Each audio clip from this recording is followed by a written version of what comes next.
Amen.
ओम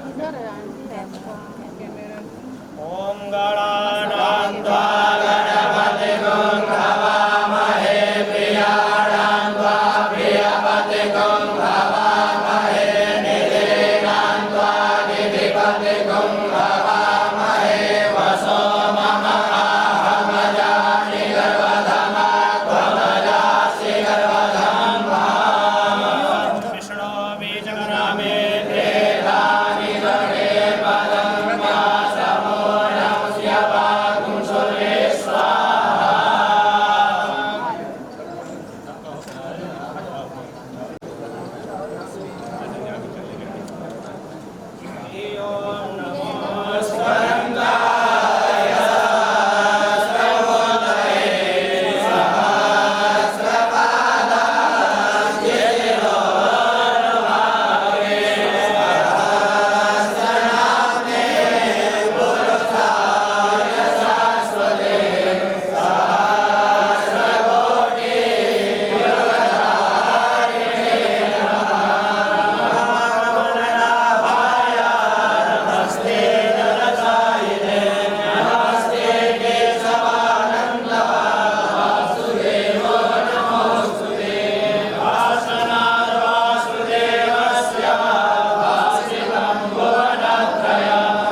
नटवर नागर नंदा भजो रे मन गोविंदा गोपाला। नटवर नागर नंदा भजो रे मन गोविंदा गोपाला। श्याम सुंदर मुख चंदा भजो रे मन गोविंदा गोपाला। श्याम सुंदर मुख चंदा भजो रे मन गोविंदा गोपाला।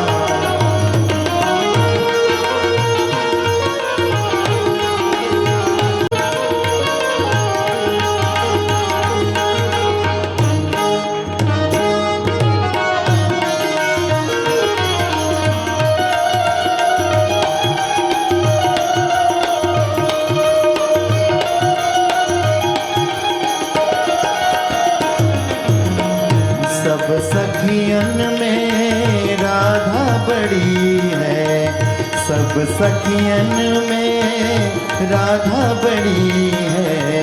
जैसे नदियों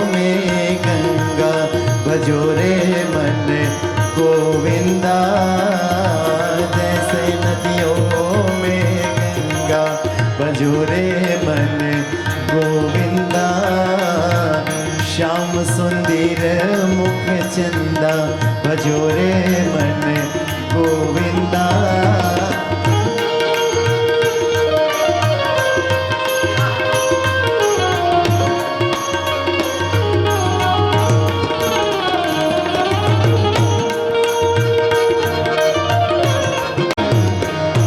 सब सखायों में कृष्ण बड़े हैं, सब ग्वालन में कृष्ण बड़े हैं। जैसे गगन में चंदा भजो रे मन गोविंदा। जैसे गगन में चंदा भजो रे मन गोविंदा। श्याम सुंदर मुख चंदा भजो रे मन गोविंदा।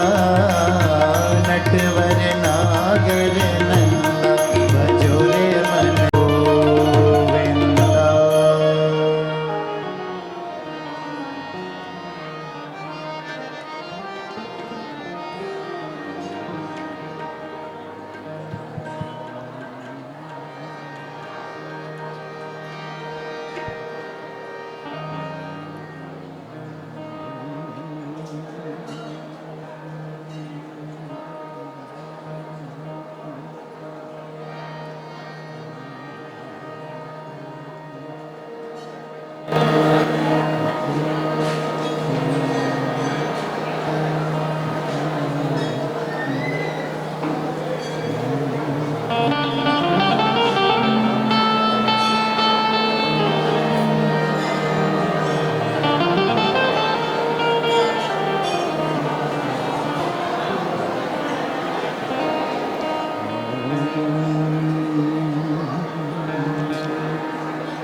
शन्नो मित्रः शं वरुणः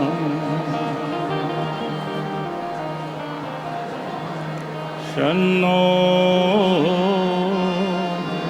भवत्वर्यमा शन्न इन्द्रो बृहस्पति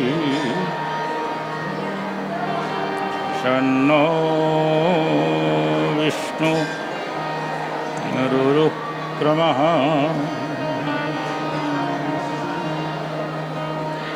नमो ब्रह्मणे नमस्ते वायु त्वमेव प्रत्यक्षं ब्रह्मासि त्वमेव प्रत्यक्षं ब्रह्म वदिष्यामि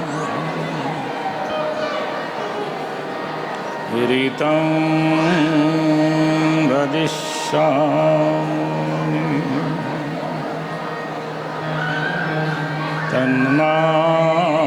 तन्मावतु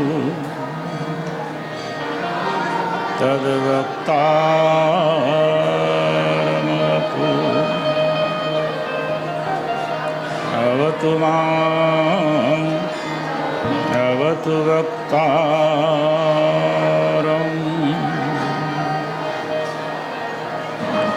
ॐ शान्तिः शान्तिः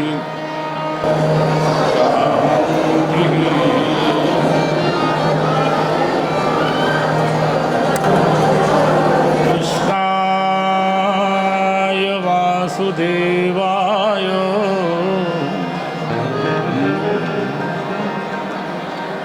हरये परमात्मने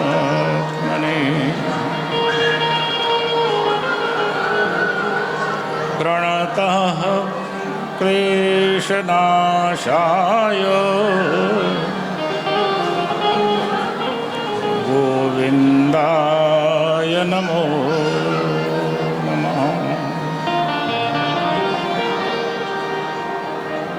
वसुदेवसुतं देवं कंसचाणूरमर्दनम्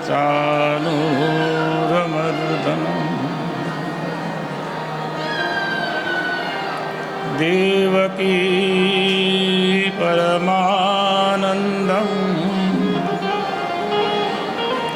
कृष्णं वन्दे जगद्गुरुम्।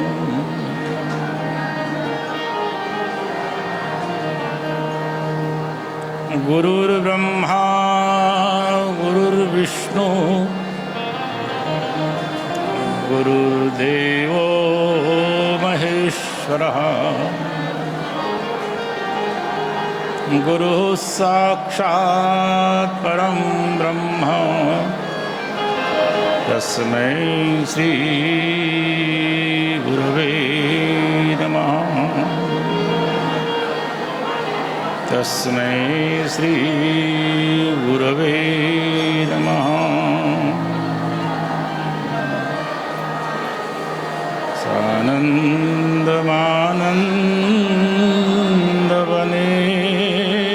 वसन्तम् आनन्दकन्दं हतपापवृन्दम्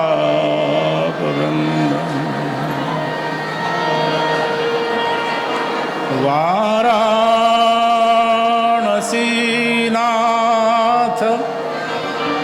मनाथनाथं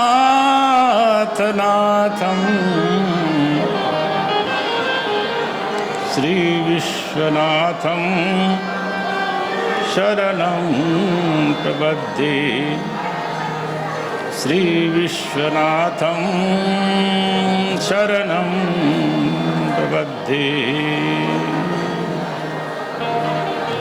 बोलो काशी विश्वनाथ भगवान की जय। भागवत भगवान की जय। सुखदेव जी महाराज की जय। सब संतन की जय। कृष्ण कन्हैया लाल की जय। ओम नमः पार्वती पतये हर हर महादेव।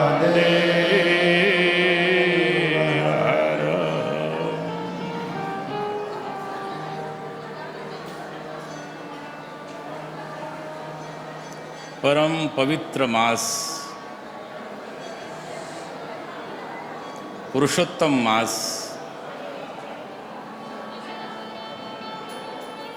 और पुरुषोत्तम मास के अवसर पर पहले तो ये संन्यासाश्रम देवस्थान था। अब पुरुषोत्तम मास के अवसर पर ये तीर्थ स्थान हो गया है।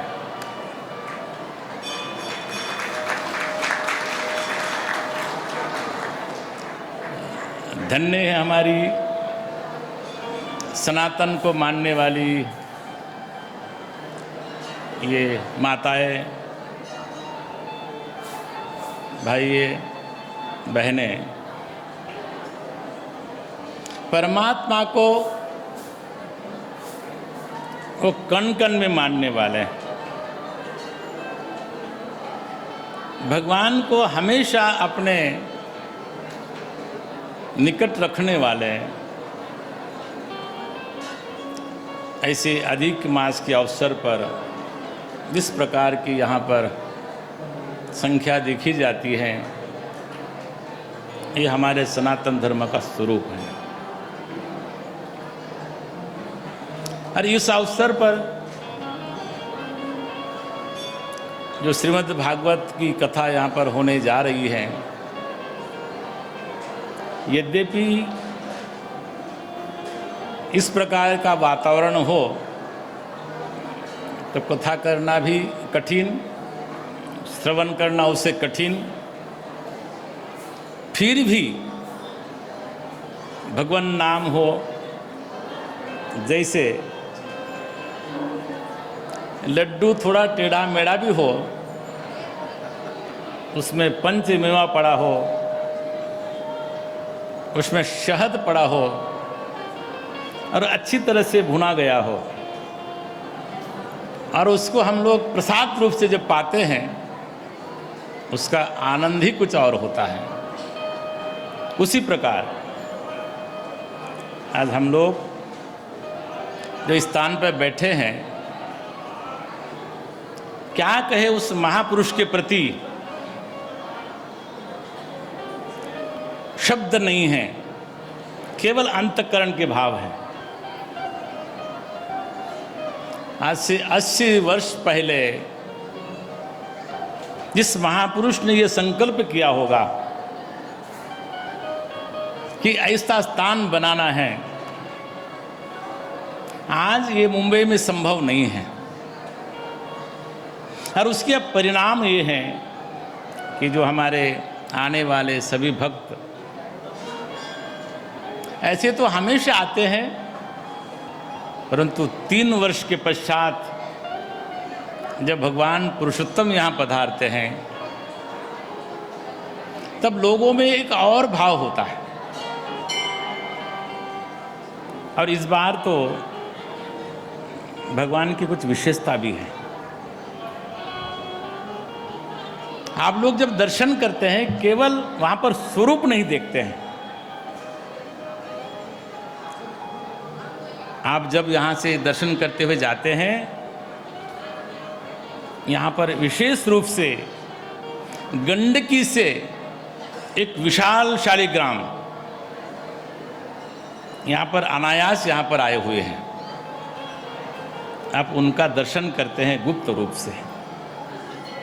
जैसे आप बद्रीनाथ जाते हैं और बद्रीनाथ में केवल स्वरूप का दर्शन करते हैं आप, वहाँ कोई मूर्ति नहीं है, केवल स्वरूप दिखता है कि यहाँ पर बद्रीनाथ भगवान हैं। यहाँ तो स्वरूप भी है और साक्षात शालिग्राम के रूप से भगवान यहाँ पर, भगवान पुरुषोत्तम यहाँ पर विराजमान है। आप जहाँ पर दर्शन करने जाते हैं,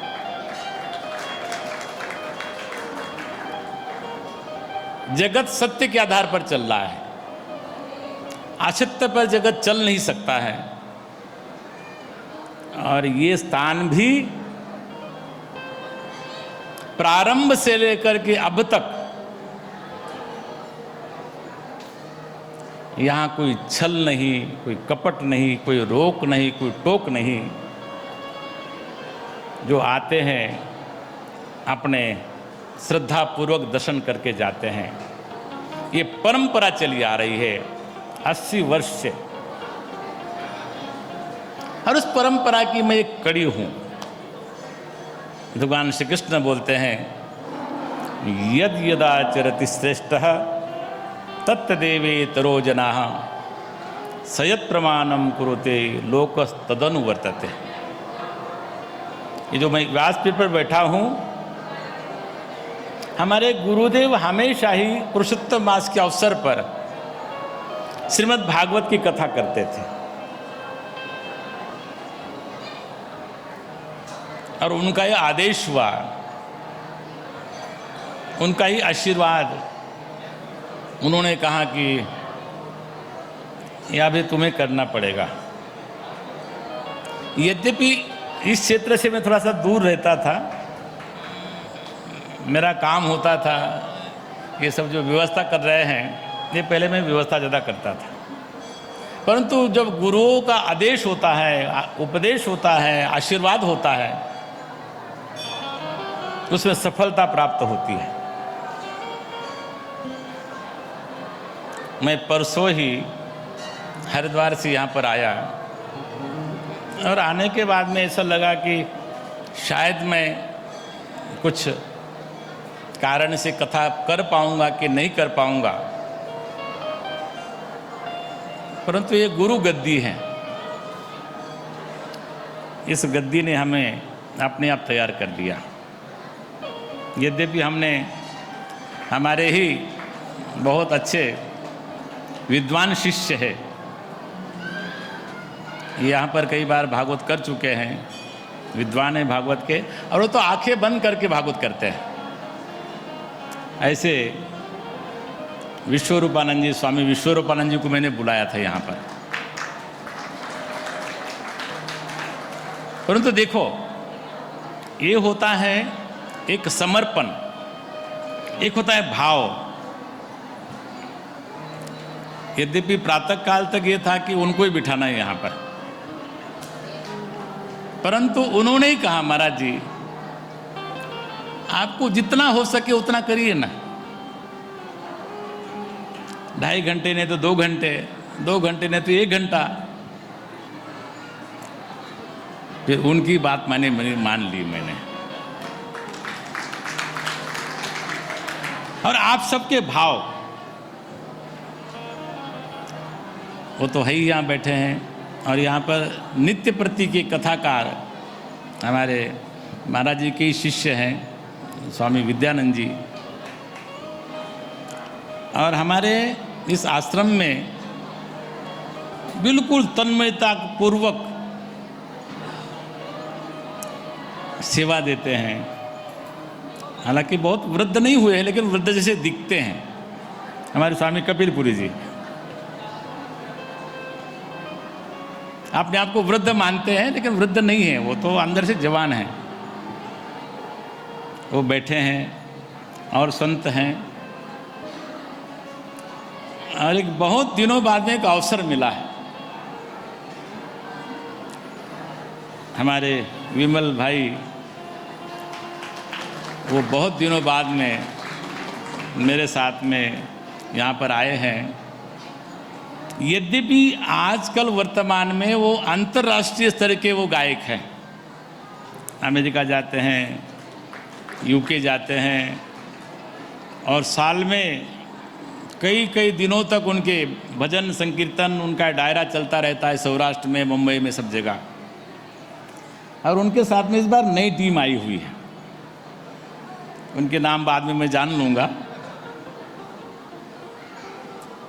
और मुझे लगता है कि आप लोगों को पहले एक संदेह था कि आवाज़ ठीक से आएगी कि नहीं आएगी, परंतु इस बार मुझे उसकी चिंता नहीं है, क्योंकि उमेश भाई, क्या नाम? योगेश भाई, योगेश भाई इस बार ये माइक का संचालन कर रहे हैं, तो मुझे लगता है सबको ठीक ठीक सुनाई पड़ रहा होगा। पड़ रहा है? इतने लोग भी यहाँ पर, और ये भी जो आए हुए हैं यहाँ पर, यद्यपि माताओं का स्वभाव थोड़ा ज़्यादा बोलना होता है, लेकिन इनकी भी आवाज़ बहुत धीमे आ रही है। तो ऐसा एक वातावरण,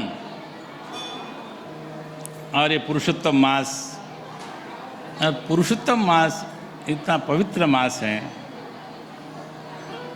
और ख़ास करके हमारे गुजरात प्रांत के लिए ये तो अति उत्तम, अति पवित्र, अद्भुत 12 मास से हट करके एक मास।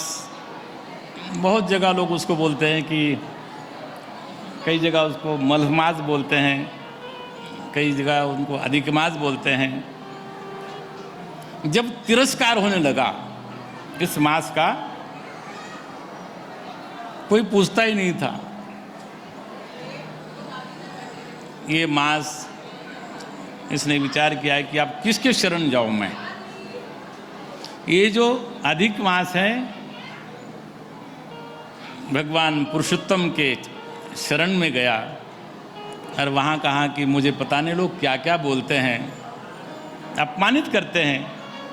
मल का मतलब क्या होता है? जो बचा हुआ शेष,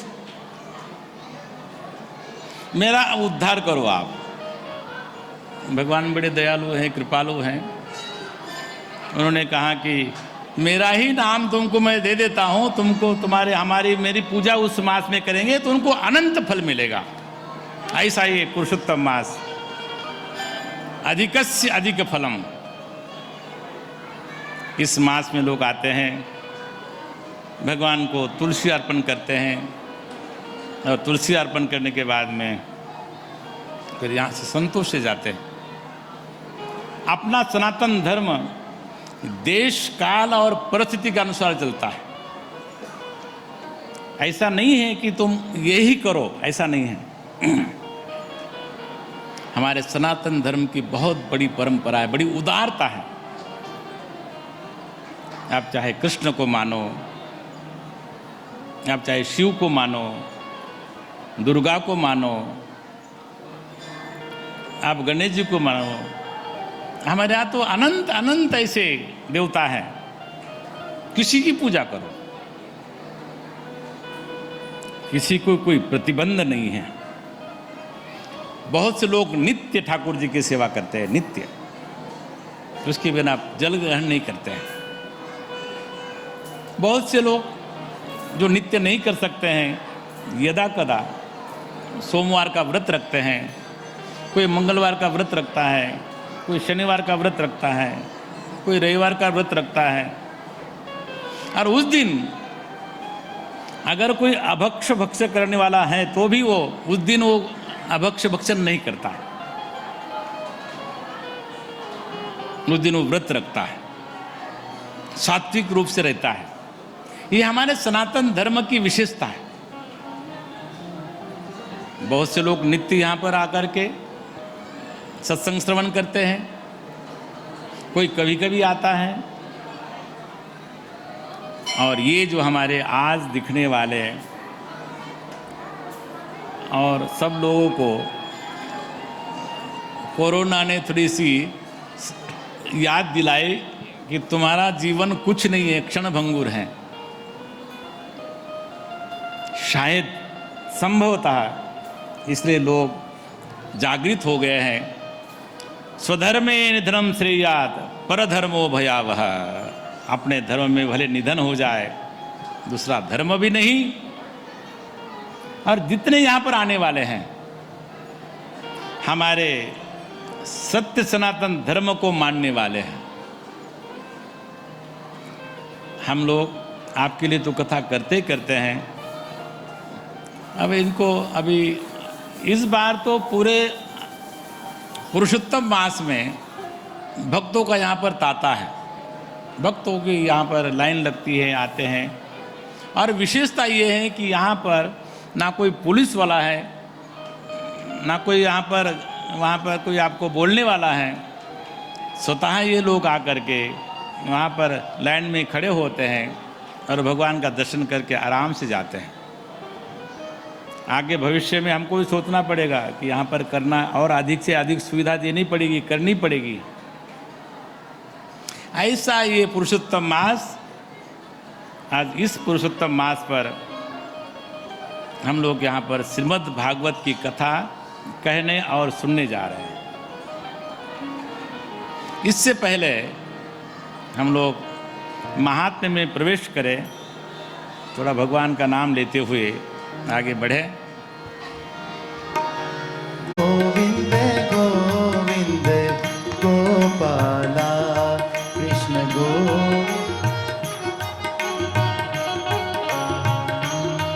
भज मुरली मनोहर नंद लाला भज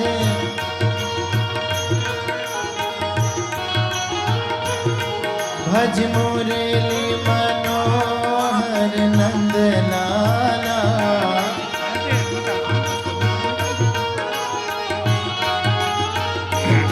कृष्ण गोविंद गोविंद गोपाला कृष्ण गोविंद गोविंद गोपाला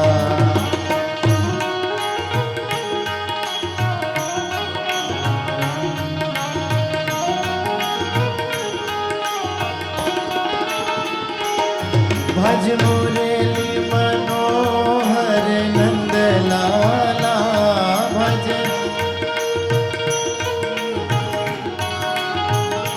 भज मुरली मनोहर नंद लाला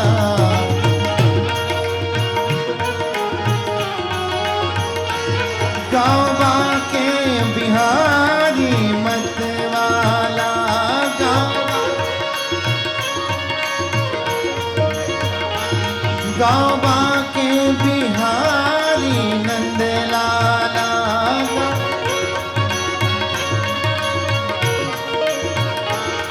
कृष्ण गोविंद गोविंद गोपाला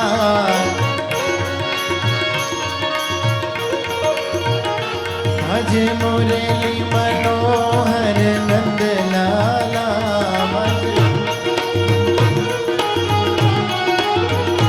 भज मुरली मनोहर नंद लाला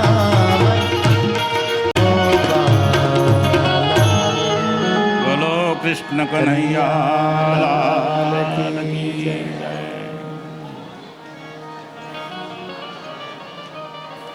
हम कथा श्रीमद् भागवत की करने जा रहे हैं, परंतु ये भागवत है क्या? श्रीमद् भागवत की कथा का तात्पर्य यह है कि अपनी कथा।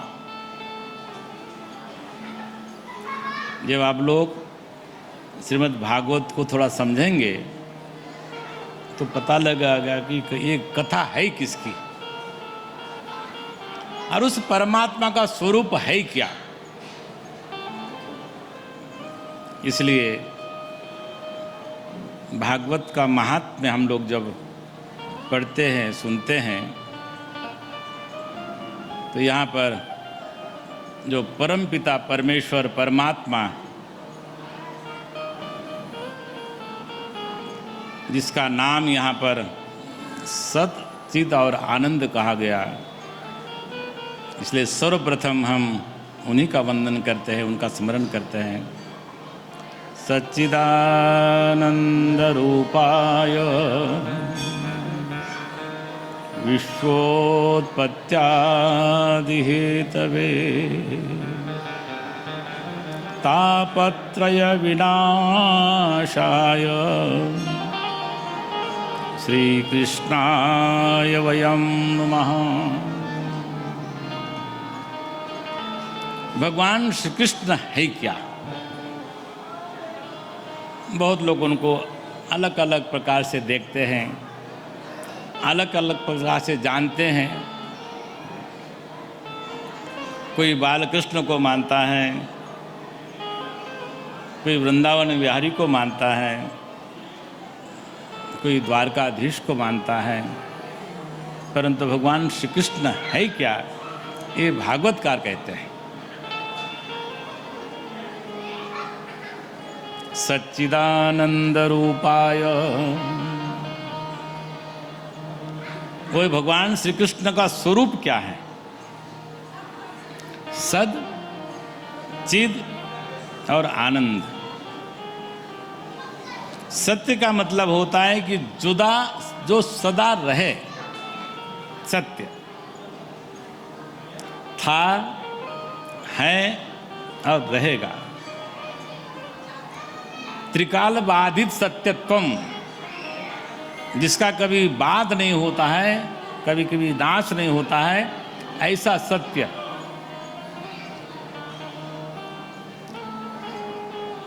हम लोग इस शरीर को देखे, शरीर को समझे, तो हम लोग सत्य है क्या?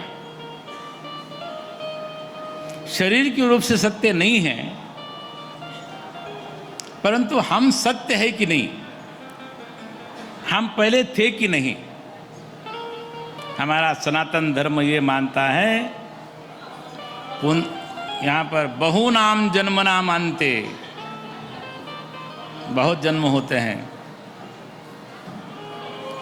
भगवान श्री कृष्ण अर्जुन को कहते हैं कि बहुनिमे व्यतीतानि जन्मानि तव च अर्जुन तान्यहम वेद सर्वाणि न त्वं व्यथ परंतप।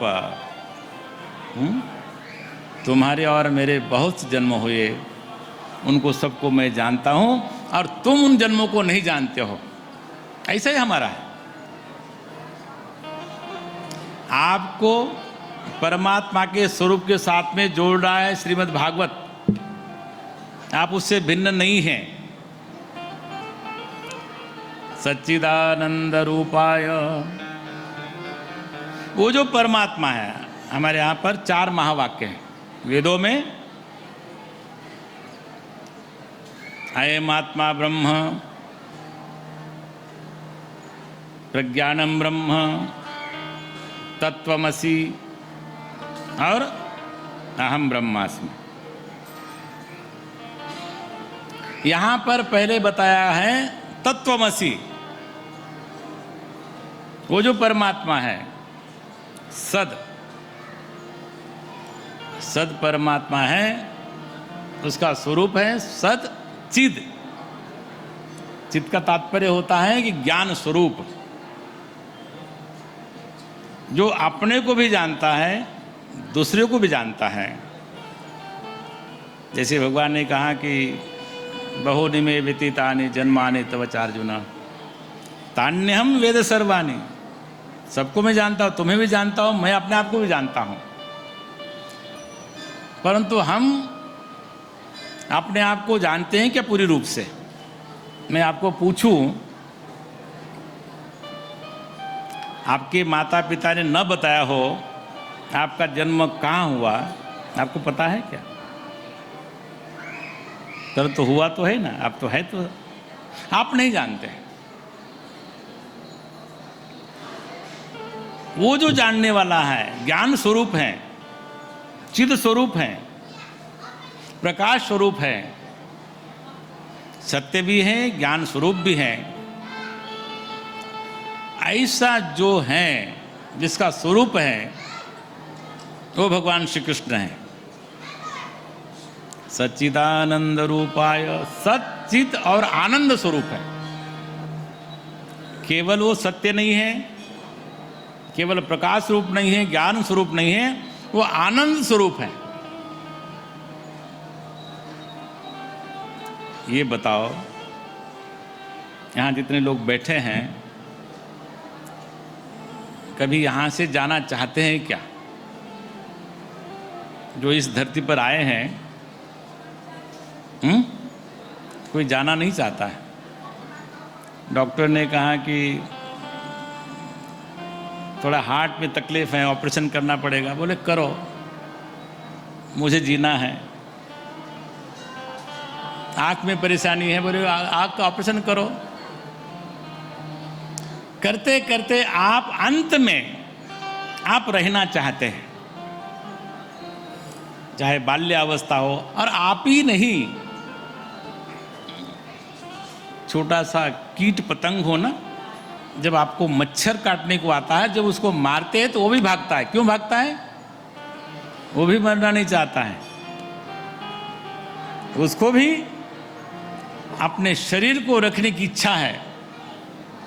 इसका तात्पर्य यह है कि भले ही वो ज्ञानी नहीं है, परंतु जीना चाहता है। तो आप, हम सब रहना चाहते हैं कि नहीं रहना चाहते हैं? और सदा रहना चाहते हैं। जितने हॉस्पिटल बने हुए हैं, जितने ये आयुर्वेदिक बड़े बड़े दवाखाने हैं, जड़ी बूटी जहाँ पर बनती है, वो किसके लिए है? आपको अधिक से अधिक जिलाने के लिए। अब ज़्यादा से ज़्यादा हम जिए तो कहाँ कहाँ लोग जाते हैं? केरला में जा कर के मालिश करा के आएंगे, कई बाबा रामदेव के यहाँ पर जाएंगे, वहाँ पर प्राणायाम करके आएंगे। जो और नहीं तो लोग बोलेंगे यहाँ हॉस्पिटल तो है, वहाँ पर हो आएंगे, कोई बात नहीं है। हम जाना नहीं चाहते। इसका मतलब है कि हमारे में वो परमात्मा का जो स्वरूप है, मूल रूप सत्य, वो हमारे भीतर है और प्रत्येक जीव में है। इसलिए हमसे परमात्मा भिन्न नहीं है। परमात्मा के बीच में, मध्य में वो माया नहीं है, आवरण नहीं है, विक्षेप नहीं है। इसलिए वो सदा ज्ञान स्वरूप है। एक तो हम भी रहते हैं, हम भी अपने आप को रखना चाहते हैं, और भगवान का एक दूसरा स्वरूप है, चिद स्वरूप, ज्ञान स्वरूप, प्रकाश स्वरूप। मनुष्य भी कभी अज्ञानी रहना चाहता है क्या? आजकल तो ऐसा है कि हम लोगों को बड़ी समस्या होती है। किसी को बोलो कि थोड़ा घुटने में दर्द है तो 4 दवाई बता देगा।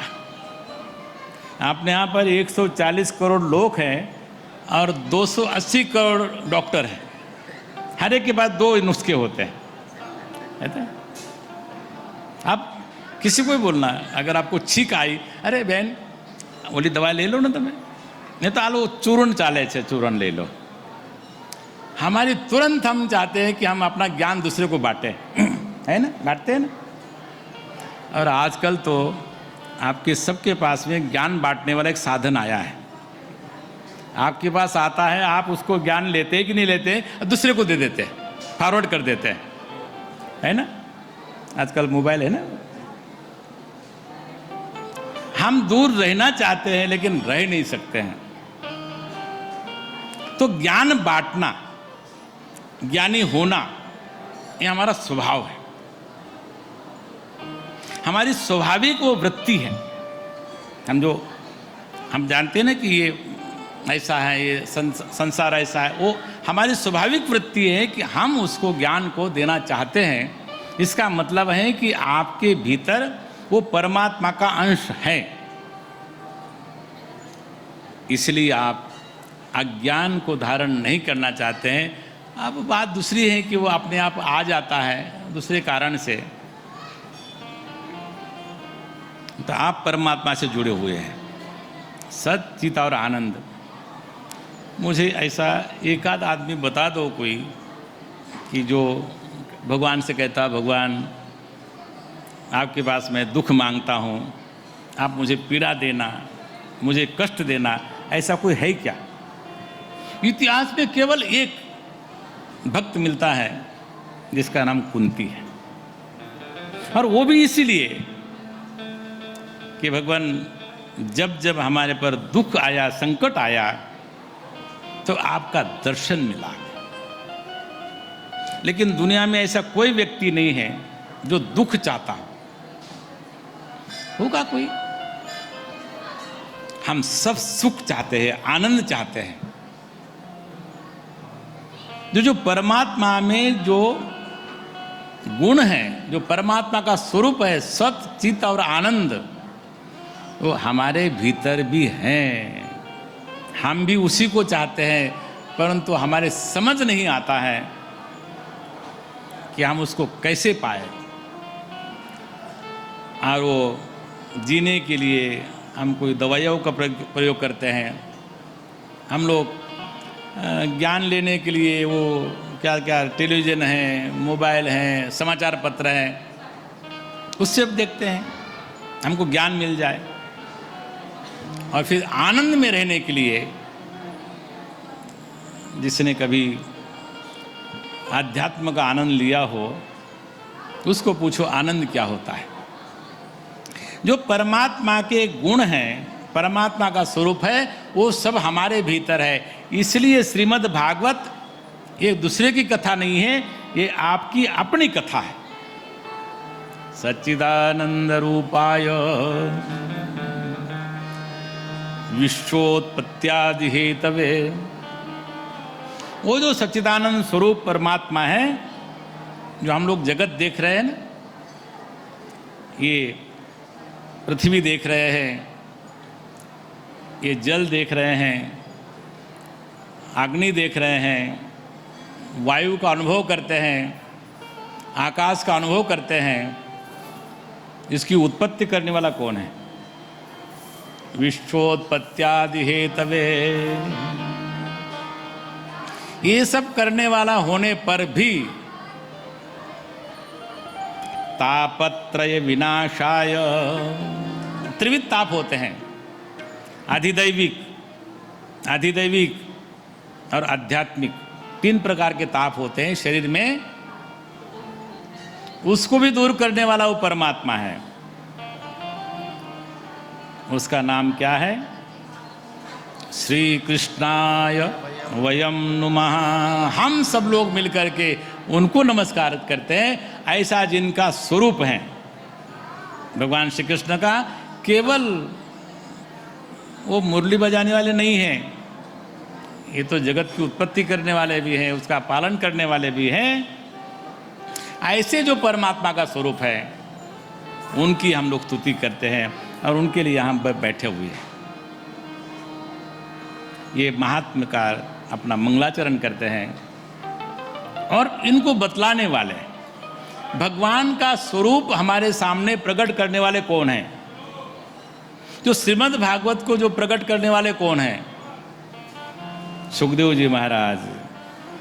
यम प्रव्रजंतम अनुपेत उपेत कृत्यम द्वैपायनो विहरकातराजुहाव पुत्रेति तन्मयतया तरोभिनेदु तम सर्वभूतहृदयं मुनिमानतोस्मि। वो ऐसे गुरुदेव जिनको हम लोग सुखदेव जी महाराज कहते हैं, वो परमहंस है। अभी अभी जन्म हुआ है, बहुत समय तक वो इस संसार में न आने के लिए माया में पड़ना पड़ेगा, इसलिए माँ के उदर में ही रहे। और जैसे ही वो 16 वर्ष की उनकी आयु हुई तो उनको व्यास जी महाराज जी ने कहा कि हे पुत्र बाहर आ जाओ, तुम्हारे माता को भी तो पीड़ा हो रही है। और वो बाहर आते हैं। यम प्रव्रजंतम अनुपेत उपेत कृत्यम। और वैसे ही ब्रह्म को जानने के लिए, तप करने के लिए उन्होंने ना कोई उनका संस्कार हुआ है। अपने यहाँ पर बहुत से संस्कार होते हैं, पहले तो जात कर्म संस्कार होगा, जन्म संस्कार के बाद में अनेक संस्कार होते हैं, कोई संस्कार नहीं हुआ है।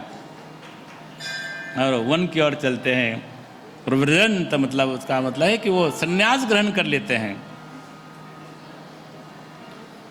और ऐसे सुखदेव जी महाराज यम प्रव्रजंतम अनुपेत उपेत कृत्य, कोई कृत्य नहीं हुआ है। द्वैपायनो, उनके जो पिताजी हैं व्यासदेव जी महाराज, पीछे से आवाज़ लगा रहे, हे सुखदेव हे सुखदेव हे सुखदेव। और परंतु उनका केवल वो सर्वत्र व्यापक परमात्मा को देख रहे हैं। तम सर्वभूत हृदयम, उनका जो हृदय है वो व्यापक हो गया है। उनके दृष्टि में कुछ भी भिन्न है ही नहीं, सब जगह परमात्मा है। उस परमात्मा का ही स्वरूप सर्वत्र है। ऐसे देखते हुए जा रहे हैं, उनके पीछे जा रहे हैं। तम सर्वभूत हृदयम मुनिमानतोस्मि। और जब सुखदेव जी महाराज वन की ओर जाते हैं और पीछे से व्यास जी महाराज उनको आवाज़ लगाते हैं, हे पुत्र हे सुखदेव हे पुत्र। वो उत्तर नहीं दे रहे हैं। वहाँ पर जो तरु हैं, जो वहाँ पर वृक्ष हैं, उनकी ओर से वो उत्तर देते हैं। ऐसे सुखदेव जी महाराज को हम लोग दूसरा नमस्कार करते हैं। ऐसे सुखदेव जी महाराज के द्वारा हम लोगों को वो परमात्मा का जो स्वरूप है, वो परमात्मा का निज स्वरूप है, जो हमारे से भिन्न अभिन्न है। हम उसको भिन्न मानते हैं, क्योंकि जब हम मंदिर में आते हैं हम विग्रह को देखते हैं, क्योंकि हमारे हृदय में इतनी पवित्रता नहीं है, निर्मलता नहीं है। इस कारण से जो जैसा है वैसा हमको दिखे। हम तो सोचते हैं कि ये भगवान है। और विशेष करके हमारा जो सनातन धर्म है वो पहले से सिखाता है। आप अपने पास में जो छोटे छोटे बालक होते हैं, अपने घर में उनकी माताएं, बहुत सरल एक श्लोक है, त्वमेव माता च पिता त्वमेव त्वमेव बंधुश्च सखा त्वमेव त्वमेव विद्या द्रविणं त्वमेव त्वमेव सर्वं मम देव देव। हम हर मूर्ति के सामने, हम प्रतिमा के सामने यही तो कहते हैं ना, त्वमेव माता। अरे माता पिता तो तुम्हारे ये बैठे तुम्हारे साथ में लाए हैं, उनको कहते हैं।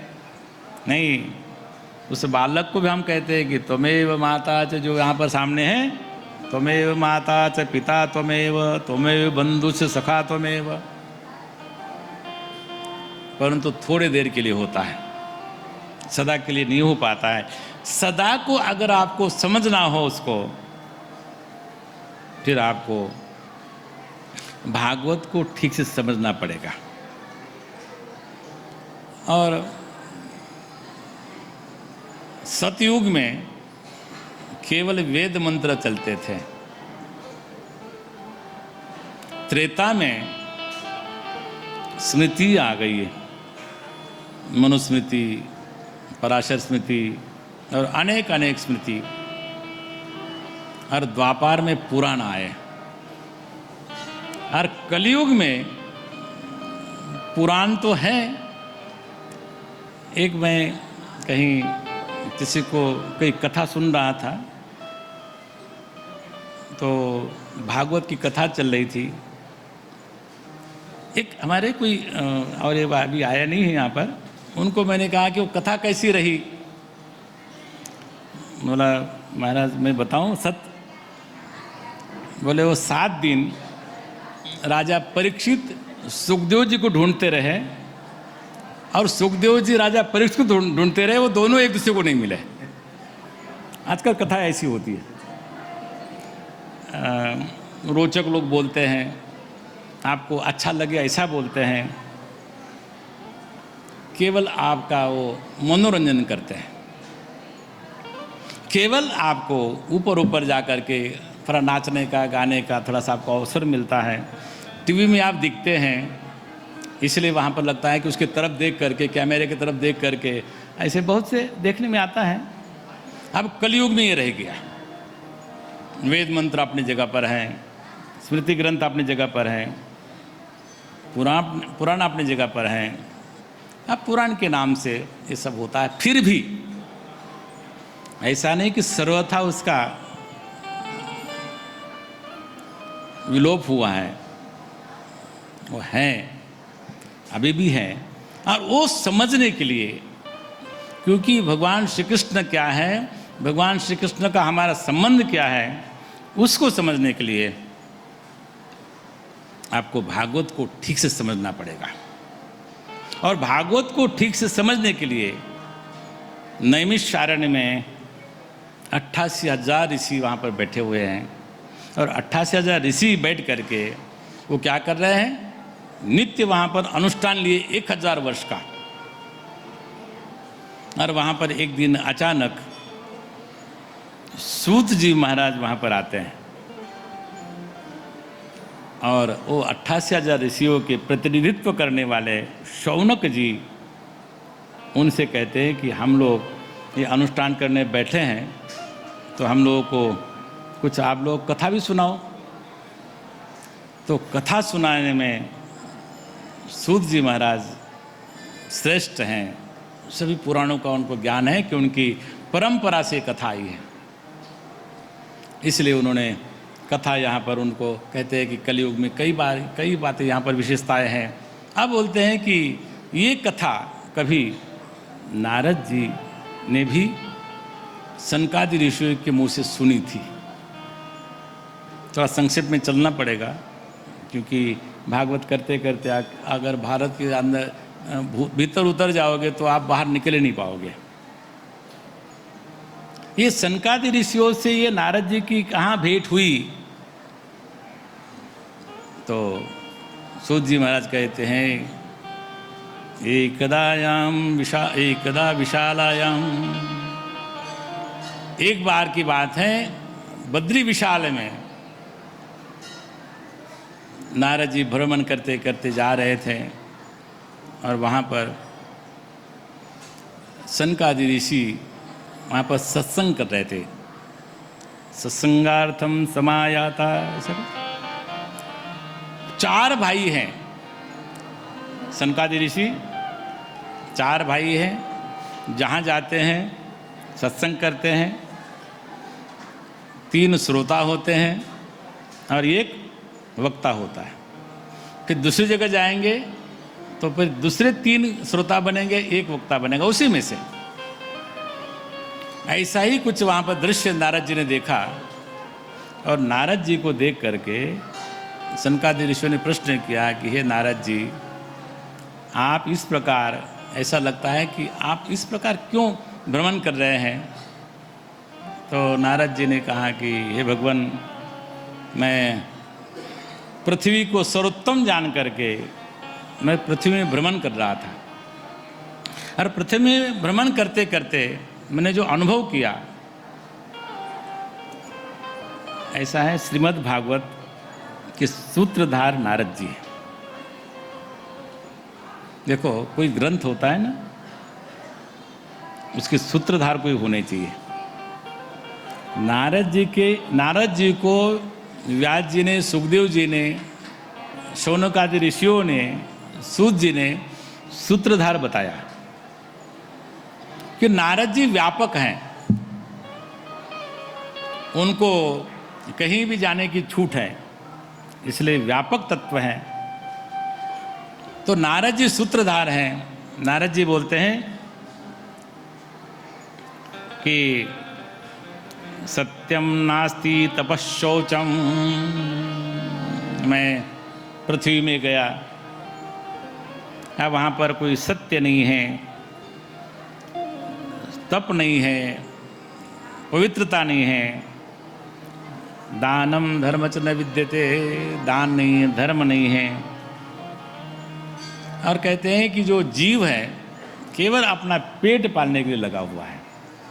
इसलिए मैं देख करके, परंतु मैं एक जगह जा रहा था तो एक देवी मिली मुझे, एक सुंदर स्वरूप वाली एक नवयुवक देवी थी, और वो एक जगह बैठी थी और मैं वहाँ से निकल रहा था तो वहाँ से आवाज़ आई, भो भो साधु शनम तिष्ठ। बोलते हैं कि हे संत, थोड़ा सा सुनिए, थोड़ा सा हमारी बात सुनिए। नारद जी थोड़े खड़े हो गए। नारद जी ने देखा कि एक सुंदर एक स्वरूपवान देवी हैं, और उसके पास में छोटे छोटे दो उसके पुत्र हैं, और वो पुत्र लेटे हुए हैं, जैसे लगता है ना कोई बीमार हो, वृद्ध हो। और वहाँ पर नारद जी ने कहा कि हे देवी, आप कौन हो, आपका परिचय क्या है?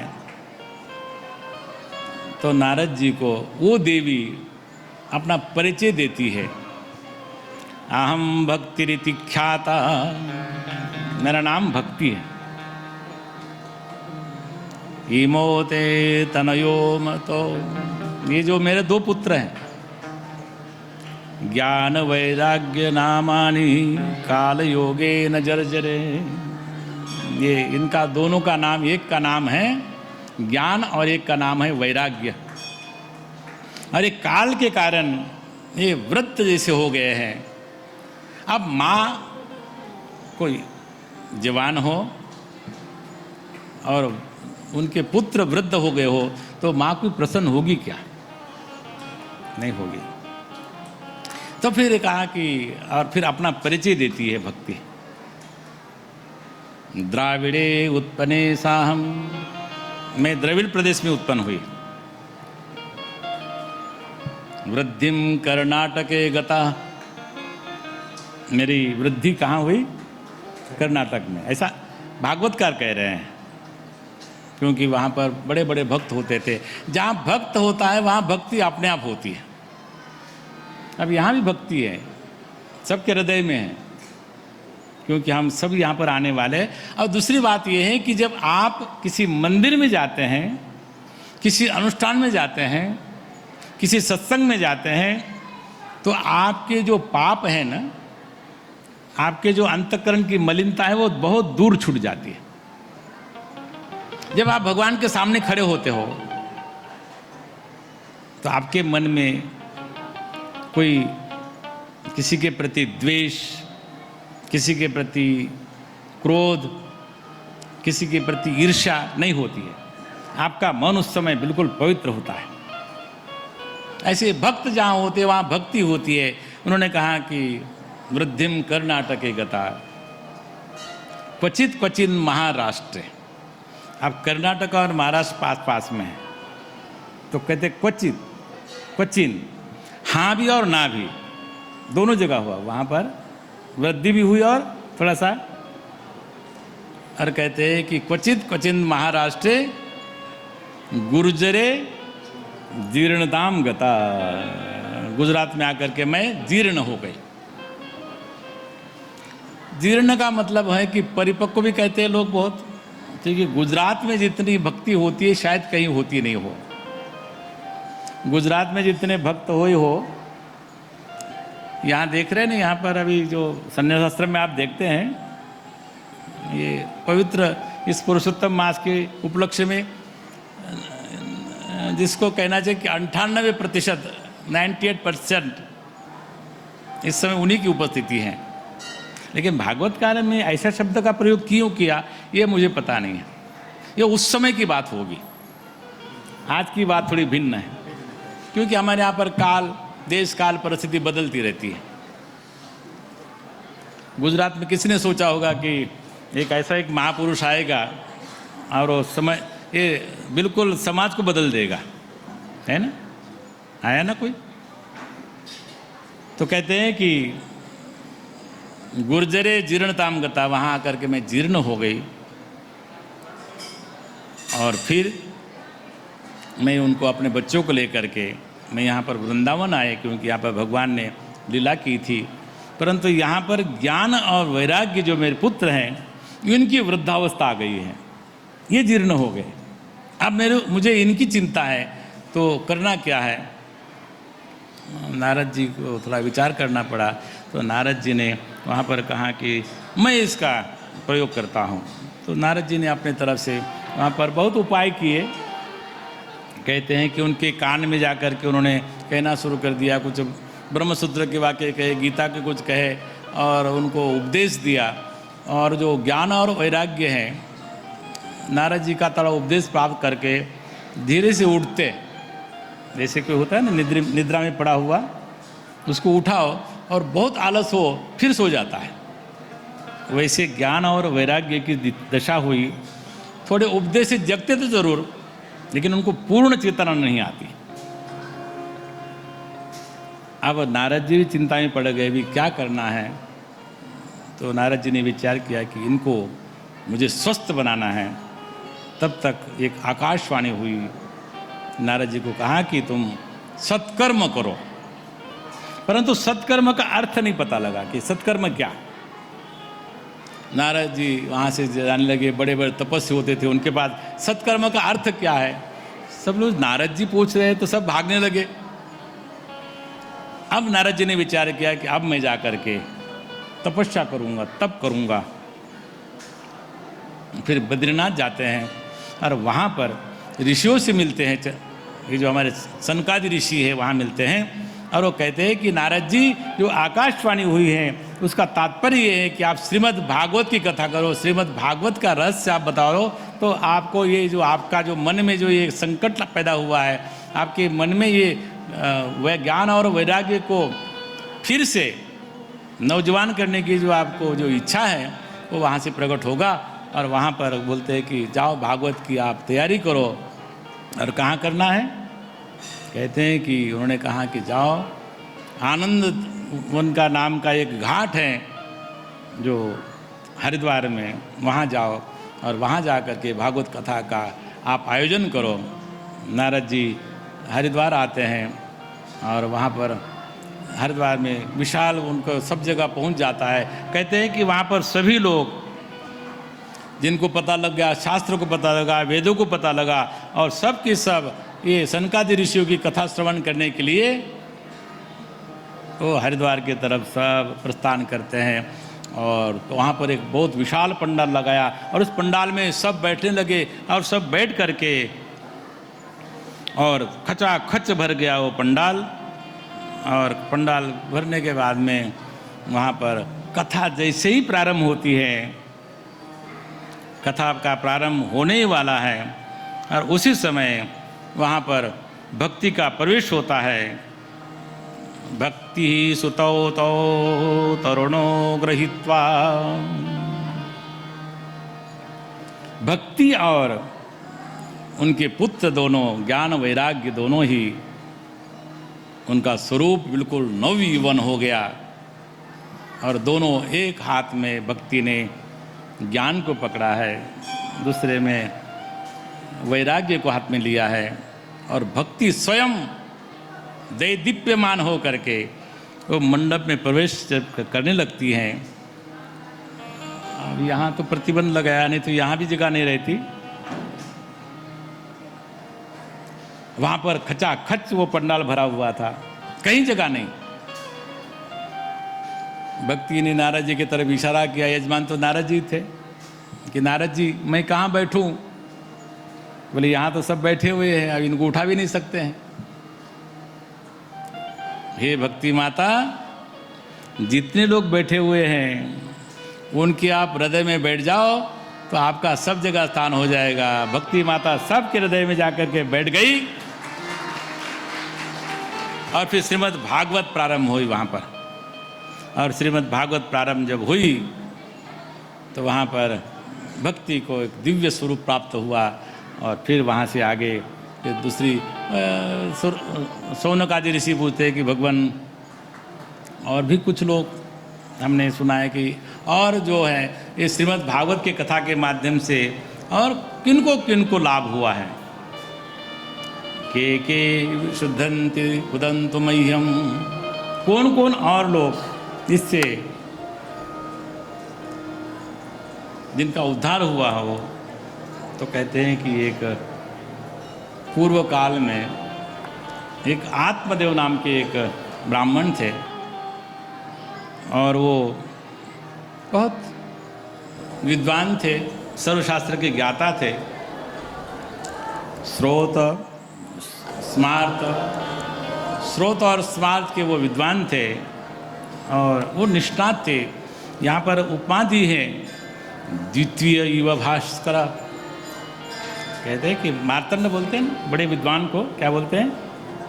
वेदांत मार्तंड बोलते हैं। मतलब भास्कर का मतलब होता है कि भगवान सूर्य नारायण की तरह, ऐसा उनका स्वरूप था। और सबके जीवन में दुख तो होता है, जो मनुष्य होता है ना। आज तक मुझे तो कोई पूर्ण सुखी नहीं मिला और किसी को भी नहीं मिला। ये संसार का सत्य है। परमात्मा ने सबको सब चीज वस्तु नहीं दी है। किसी को धन दिया है तो उसका उपभोग करने वाला नहीं है। कोई उपभोग करने वाले बहुत है तो उसका धन नहीं है। किसी के पास में लंबी आयु है परंतु संघर्ष है, और किसी के पास में आयु बहुत अल्प है, उसके पास सुख का कोई सीमा नहीं है। भगवान ने किसी को भी पूर्ण सुखी नहीं बनाया। और ऐसा वो जो ब्राह्मण था आत्मदेव, उसको भी एक दुख था, उसका कोई पुत्र नहीं था। अब जिसके पास धन होता है ना, जिसके पास संपत्ति होती है, उसको ये होता है कि इसका उपभोग कौन करेगा। जगत में यही समस्या है, इसका उपभोग करने वाला कोई हमारा होना चाहिए। यद्यपि शास्त्र कहता है कि तुम्हारा है ही नहीं। ये शास्त्र, वेद, पुराण, उपनिषद सब यही कहते हैं, ईशावास्यमिदं सर्वं यत्किंच जगत्याम जगत। जो कुछ देखने में आ रहा है वो परमात्मा का है, हम समझ नहीं पाते। परंतु हमारे मन की ग्रंथि है, वो सोचती है कि ये जो है वो मेरा है, और मेरा इसका उपयोग कौन करे। जो आत्मदेव हैं, हम सब आत्मदेव ही हैं। हमारे भीतर जो बैठा हुआ जो जीव है वो सबका एक ही आत्मदेव है। वो सोचता है कि इसका उपभोग कौन करेगा। इसके लिए कोई पुत्र हो, उसका कोई पुत्र नहीं था। एक दिन दुखी हो करके आत्मदेव नाम के जो ब्राह्मण हैं वो वन में जाते हैं और सोचते हैं कि आज प्राण त्याग दो। जैसे एक जलाशय के पास जाते हैं तो वहाँ एक यति हैं, सन्यासी हैं। उन्होंने देखा,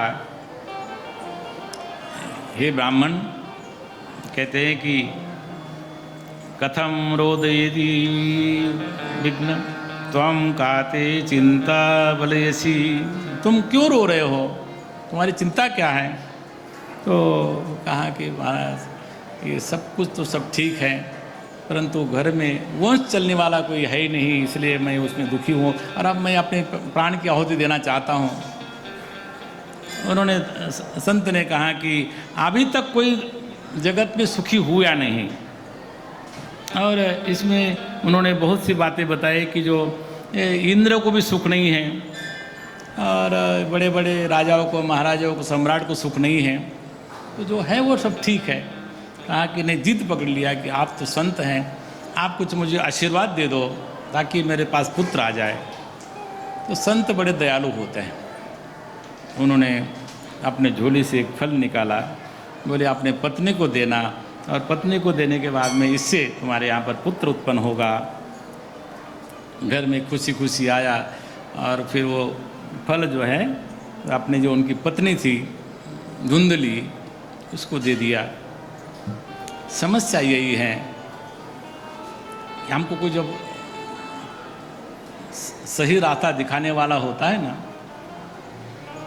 तो हमको बरगाने वाले भी बहुत से मिल जाते हैं, हमको विपरीत दिशा में ले जाने वाले बहुत मिल जाते हैं। अब वो फल ला करके दे दिया, परंतु चिंता थी कि इतना धन है तो अब और कमाना पड़ेगा। नहीं, जब थोड़ा होता है तो और मिले और मिले और मिले, और वो उस चक्कर में अब आगे क्या करना है वो सब भूल गया, और फिर वो फल दे दिया कि तुम फल खा लो। वो धुंधली ने विचार किया कि इस आयु में मैं फल खाऊंगी, मैं पुत्रवती हो जाऊंगी। वो अनेक उसकी शंका होने लगी। उसने वो फल वो गाय को खिला दिया, और उसके बहन को एक पुत्र हुआ था, उसको अपने घर में पाल लिया, और एक पुत्र हुआ, ऐसा करके उसने अपना स्वांग रचा लिया। और 10 महीने बाद में उनकी गाय का भी एक पुत्र हुआ। एक का नाम रखा, जो धुंधली थी उसका पुत्र हुआ धुंधुकारी, और जो गौ से उत्पन्न हुआ था उसका नाम हुआ गोकर्ण। ये धुंधुकारी बड़ा दुष्ट हुआ और गोकर्ण बिल्कुल संत हुए, तपस्वी हुए। और धुंधुकारी की जो आत्मा थी वो वहाँ कैसी थी, वो क्या उसकी अधोगति हुई, वो प्रेत योनि को प्राप्त हुआ। और ये पता लगा गोकर्ण जी महाराज को, तब तक वो जो आत्मदेव है वो भी अपने वन में चले गए थे, उनकी माता का भी जो कुछ हो रहा था हो गया था। यहाँ पर बहुत कुछ लिखा हुआ है, आप लोगों ने बहुत बार सुना भी होगा।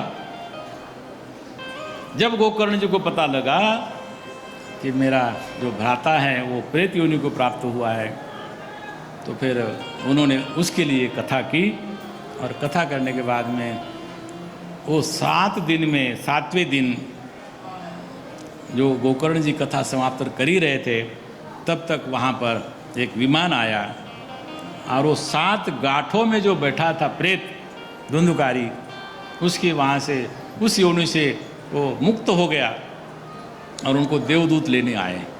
वो चला गया तो उनको लगा कि तो एक वो तो चला गया, उसने शुद्ध मन से श्रवण किया था। अब गोकर्ण जी ने कहा कि देखो अगली बार हम कथा करेंगे श्रावण मास में, तो सब दत्तचित होकर के, महाराज जी का शब्द है, दत्तचित होकर के बैठना और श्रवण करना। दूसरे श्रावण मास में वो कथा हुई, और फिर सब के सब के लिए, यहाँ पर भागवतकार लिखते हैं कि सब के लिए विमान आए, और सब के सब वो वैकुंठ लोग चले गए। तो इस प्रकार की जो कथा है, महात्म्य समझाने का मतलब होता है कि आप श्रीमद् भागवत जब श्रवण करें, उसका फल क्या हो सकता है, वो कैसी कथा होनी चाहिए, देवस्थान में होना चाहिए, शुद्ध जगह पर होना चाहिए। इस शुद्ध जगह और कहाँ मिल सकती है। इसलिए हम लोग इस पवित्र पुरुषोत्तम मास के अवसर पर, भीड़ भी छट गई, लेकिन 2 दिन अपने सामने और समस्या आएगी, रविवार को, शनिवार और रविवार को। और मुझे लगता है कि हम लोग यहाँ पर जितने लोग बैठे हैं, जितनी कथा हुई है, आपको सबको ठीक से सुनाई पड़ी ना? सब जगह आवाज़, योगेश भाई बड़ा खुश थे। तो ये जो श्रीमद् भागवत है, अब आज उसका स्थापन हुआ। श्रीमद् भागवत का महात्म्य बहुत विशाल है, कहते कहते जीवन चला जाएगा तब भी कह नहीं पाते हैं। फिर भी संक्षेप में श्रीमद् भागवत का महात्म्य हुआ, पोथी का पूजन हुआ और बड़े बड़े विद्वान लोग यहाँ पर बैठे हुए हैं। हमारे प्रधानाचार्य जी है यहाँ पर बैठे हैं, भागवत का पाठ मूल पाठ कर रहे हैं और भी विद्वान ब्राह्मण हैं और आप सब श्रोता यहाँ पर आए हुए। हम लोगों को यहाँ पर ये समझ के आना है कि भगवान वहाँ हैं और वो भी कथा सुन रहे हैं, उनके साथ हम भी सुन रहे हैं।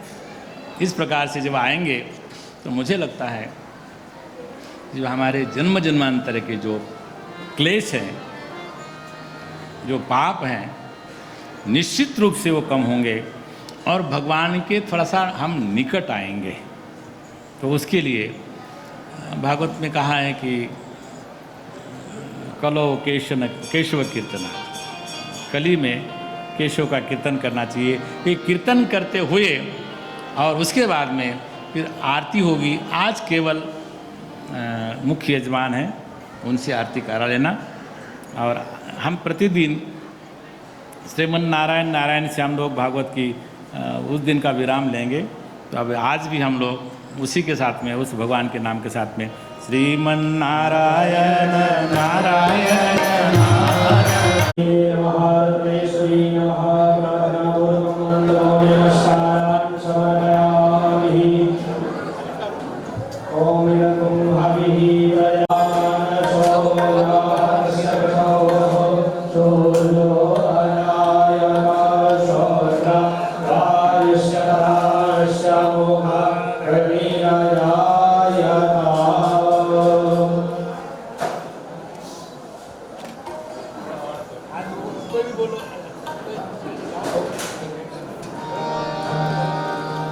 ओम जय जगदीश हरे, स्वामी जय जगदीश हरे। भक्त जनों के संकट, दास जनों के संकट क्षण में दूर करे। ओम जय जगदीश हरे।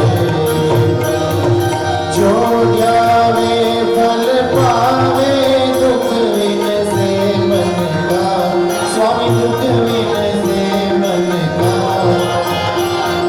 सुख संपत्ति घर आवे, सुख संपत्ति घर आवे, कष्ट मिटे तन का। ओम जय जगदीश हरे। मात पिता तुम मेरे, शरण ब्रह्म में किसकी, स्वामी शरण ब्रह्म में किसकी। तुम बिन और न दूजा, तुम बिन और न दूजा, आस करो मैं किसकी। ओम जय जगदीश हरे। तुम पूर्ण परमात्मा, तुम अंतर्यामी, स्वामी तुम अंतर्यामी।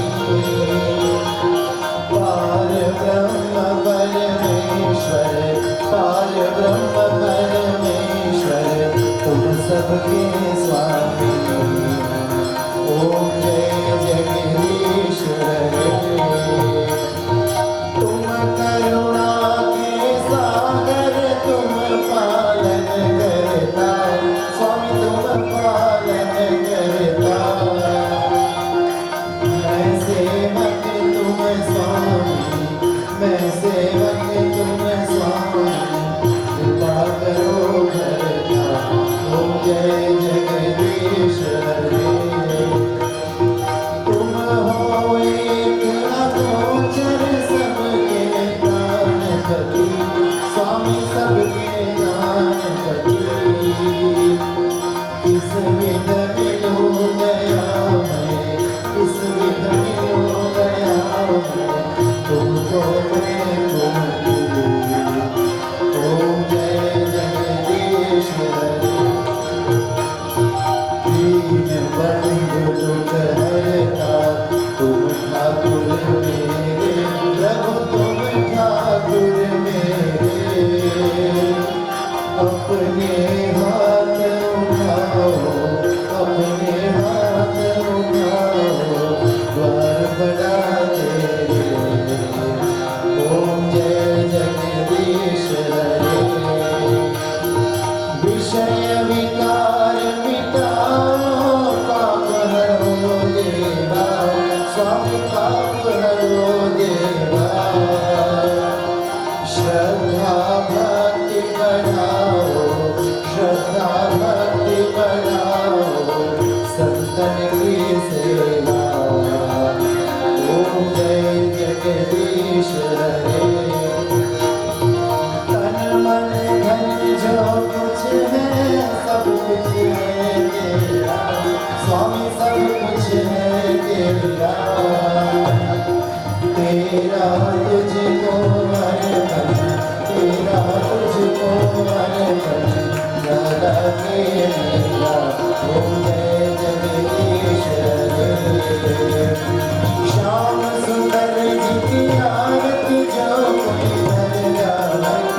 शरण्ये त्र्यम्बके गौरी नारायणी नमोस्तुते नारायणी नमोस्तुते गलेना शीतलीकरं हस्ताभ्यां सर्वदेवताभिवन्दनं सकल्यार्थे सदक्षवन्दनं हस्तौ द्राक्षाल्यः वन्द्रकुशलाञ्जलिः हरिः ॐ गणेनाय जन्तदेवासाय हरवाणि रथमान्यासन्न हे हराकं महिमानः सचन्दयपूर्वे साध्याः सन्ति देवाः ॐ राजाधिराजाय श्रीयशाहि नमो वयं वैष्णवाय वरमहे शमे कामाय कामकामाय मह्यं कामेश्वरो वैष्णवो ददातु कुबेराय वैष्णवाय महाराजाय नमः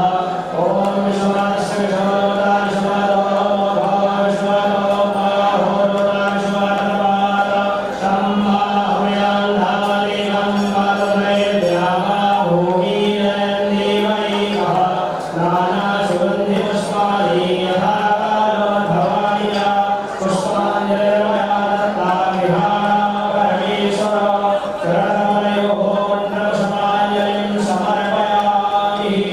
अभी ये एक बार सब कोई बोल जाएगा यानी गानी